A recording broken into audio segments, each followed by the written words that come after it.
¿Existe acaso algo más horrible que el mal aliento? Es decir, ¿existe algo que genere más repulsión y más rechazo que una persona que tenga feo olor en la boca? Y cuéntenme cuántas veces les pasó a ustedes, ¿no? De estar al lado de alguien y no soportarlo. Y esto es un problema doble. Por un lado, la persona que está sufriendo esto que se llama halitosis, feo olor en la boca, no se da cuenta porque no se lo siente. Y por otro lado, nadie le avisa porque da vergüenza realmente decirle a una persona, mira, cuidado porque estás teniendo un olor a podrido en la boca horroroso. Es por eso que hoy les voy a contar cómo identificar, es decir, cómo autoevaluarse y darse cuenta si están teniendo feo olor en la boca y, por supuesto, cómo solucionarlo definitivamente. ¿Y cuántas veces les pasó? Cuéntenme, déjenme los comentarios si alguna vez estaban al lado de una persona con un olor horrible en la boca y automáticamente preferimos alejarnos que decírselo, porque si bien es una situación muy incómoda, es un gran favor. La persona que está teniendo este problema se los va a agradecer. Y así todo tenemos que tener mucha confianza, porque si no, va a quedar mal. Estaba pensando, ¿no? Porque o tenemos que tener mucha confianza o no tenemos que tener ningún tipo de confianza ni compromiso como para decírselo y desaparecer de la escena. Pero sí tenemos que entender que esto genera rechazo en general. Los malos olores de una persona generan rechazo porque hablan de enfermedad. Es decir, una persona enferma va a tener mal aliento, va a tener feo olor en la piel, va a emanar la transpiración, las axilas, toda la sudoración va a tener feo olor, hasta incluso el aspecto. Y no hablo de una cuestión hegemónica, de una persona que sea bonita. De hecho, podemos ir al caso, ¿no? Imagínense un hombre o una mujer, dependiendo sus gustos, que sea perfecto o perfecta, que no tenga ningún tipo de defecto, pero que tenga feo aliento. O peor aún, imagínense los gases, que en realidad los gases deberían ser sin olor, pero muchas veces tienen ese olor fétido, a huevo podrido, hasta incluso hablamos de las heces, ¿no? De la materia fecal, que tiene un olor extremadamente feo. No estoy diciendo que tiene que tener olor a rosas, pero tampoco que tenga olor feo. Entonces, acá es donde tenemos que empezar a interpretar que el mal aliento, la halitosis, habla de un problema de salud. Y este problema de salud, como siempre y en todos los contenidos que van a ver en mi canal, estamos hablando de cuestiones integrativas, funcionales, estratégicas hacia lo que tiene que ver con una salud global. Y si hablamos de mal aliento, tenemos que hablar, y anoten, escuchen bien, porque la lista es larga, Podemos hablar de problemas del intestino, tanto del intestino grueso como del intestino delgado. Podemos hablar problemas del estómago, lo que tiene que ver con reflujo gastroesofágico, acidez, hipocloridria, que es la falta de acidez del estómago. También podemos hablar de se llama insuficiencia pancreática exocrina, que básicamente lo que es una deficiencia del páncreas, un órgano muy importante que tiene una triple función, tanto para el metabolismo como para él mismo, para el páncreas en sí, pero también a nivel exócrino, significa que va a vertir fluidos digestivos dentro del duodeno. Entonces, cuando hay una deficiencia del páncreas, también vamos a tener, sobre todo, mal aliento. Si hablamos quizás de una disbiosis, lo que sería un SIBO, lo que antes llamábamos sobrecrecimiento bacteriano del intestino delgado. Si empezamos a subir un poco, podemos hablar de la boca, obviamente, y si hablamos de la boca, la lista es más larga aún. Hablamos de disbiosis también de la boca, candidiasis, podemos hablar de placa, sarro, de quizá implantes que ya están vencidos o flojos o mal colocados, o todo lo contrario, faltantes en las piezas dentales. Podemos hablar hasta incluso de caries, de amalgamas. Miren, la cantidad de cuestiones de un organismo que pueden generar mal aliento son muchísimas. Y lo peor, que como si esto ya no fuera un montón, es que se combinan.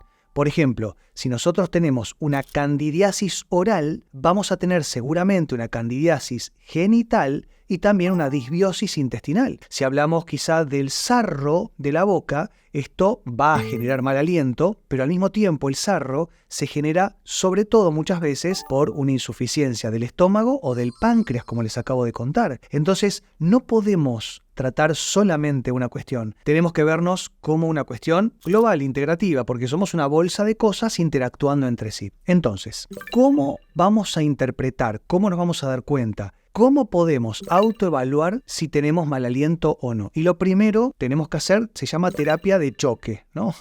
terapia brutal, que es hablarle a la gente cerca. Cuando quizá estamos en una reunión, nos acercamos un poco más a una persona, no te estoy diciendo que tengamos que invadir el campo de la energía del otro, pero sí tenemos que hablar un poquito más cerca y mirar la cara.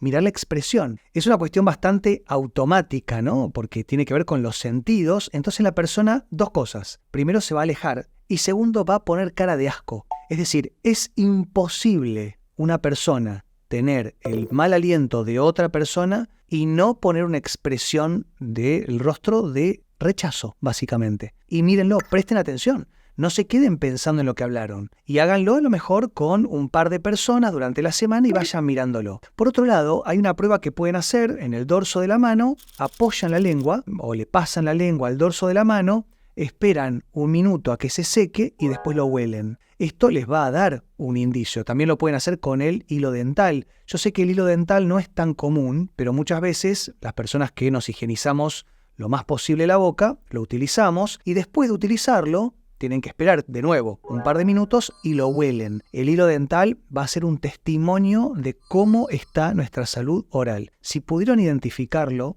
o sospecharlo, agarren a cualquier persona que tengan confianza, acérquense y le dicen, por favor, ¿me decís si tengo mal aliento? Me han dicho, uno puede decir, ya me han dicho que tengo mal aliento. ¿Me lo podés confirmar? Para que no sea esa persona la que nos dé la mala noticia, o por lo menos que no se entere que es la primera que nos está diciendo la mala noticia, pero sí que nos diga, y a veces sí. Y esto también tiene que ver muchas veces con una cuestión cetogénica, es decir, cuando nosotros estamos en un ayuno prolongado, entramos en cetosis y este aliento cetogénico se llama, tiene que ver con, de nuevo, y parece una redundancia, pero es así, los cuerpos cetónicos, pero sobre todo con una mala gestión. Es decir, una persona que está durante 12, 16 horas en ayuno y tiene mal aliento, no es algo naturalmente bueno o naturalmente positivo. Yo entiendo que muchas veces uno va a decir, bueno, tengo mal aliento porque hace mucho tiempo que no como, porque hace mucho tiempo que estoy en ayuna o en ayuno, pero la realidad es que no debería ser así, o por lo menos no debería ser algo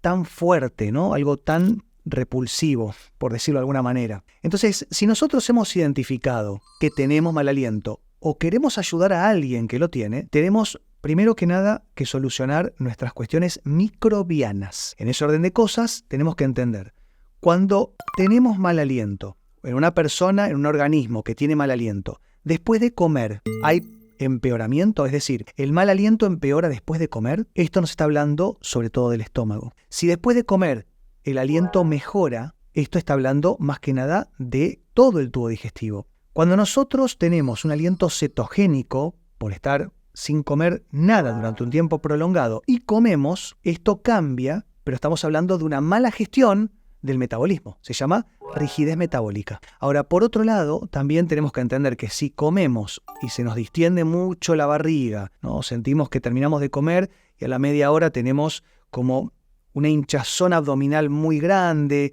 nos sentimos mal, pesados, y a lo mejor no comimos tanto o no comimos mal, pero igualmente sentimos como las digestiones pesadas, probablemente haya una disbiosis, una hiperpermeabilidad intestinal, probablemente también esté asociado a una hipocloridria, ¿no? Cuando el estómago funciona mal, no gestiona bien los alimentos y esto ya va a pasar al duodeno de una manera un poco tosca y mal procesada, que esto también genera mal aliento. También si hablamos del páncreas, hablamos de mal aliento con mal olor de las heces y como les contaba al principio, la materia fecal no va a tener olor a perfume, pero tampoco tiene que tener un olor horrible, ni tiene que pintar el inodoro, ni tiene que tener esas heces deshechas o con trozos, pedazos de comida. Todo esto nos habla de una disfunción del páncreas y se trabaja de otra manera. Ahora, si nos vamos a la boca, yo creo que acá tenemos que hablar de todo, pero de tres cuestiones en particular. Una es el sarro.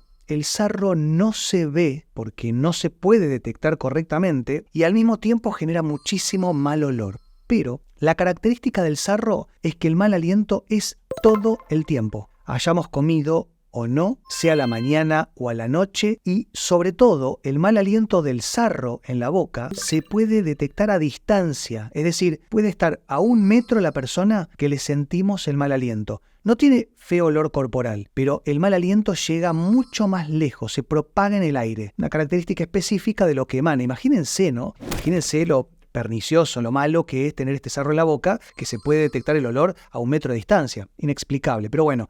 La realidad es que tenemos que trabajarlo y por otro lado tenemos que hablar obviamente de las cándidas. Esto lo podemos asociar porque más allá de tener mal olor en la boca, tenemos mal olor en los genitales. Esto es muy común en las mujeres porque sobre todo el olor de una mujer a nivel genital es mucho más detectable que el del varón. Es una cuestión natural de flujo de fluidos y de hormonas, ¿no? Básicamente. Y finalmente tenemos todo lo que tiene que ver con la gingivitis, que es la inflamación de las encías, las caries, es decir, las infecciones de la boca en sí, de las piezas dentales y las encías. Y si hablamos, por ejemplo, del sarro, que me interesa muchísimo que lo puedan abordar, tenemos que recurrir a un odontólogo o a un dentista que nos pase un equipo con ultrasonido, duele muchísimo, y nos hace una limpieza dental. La realidad es que a veces se puede poner un poquito de anestesia, lidocaína, y se pasa, pero si no, eventualmente hay que aguantarlo y con el sarro afuera del cuerpo, es decir, habiendo eliminado el sarro de la boca, les aseguro que inmediatamente les va a mejorar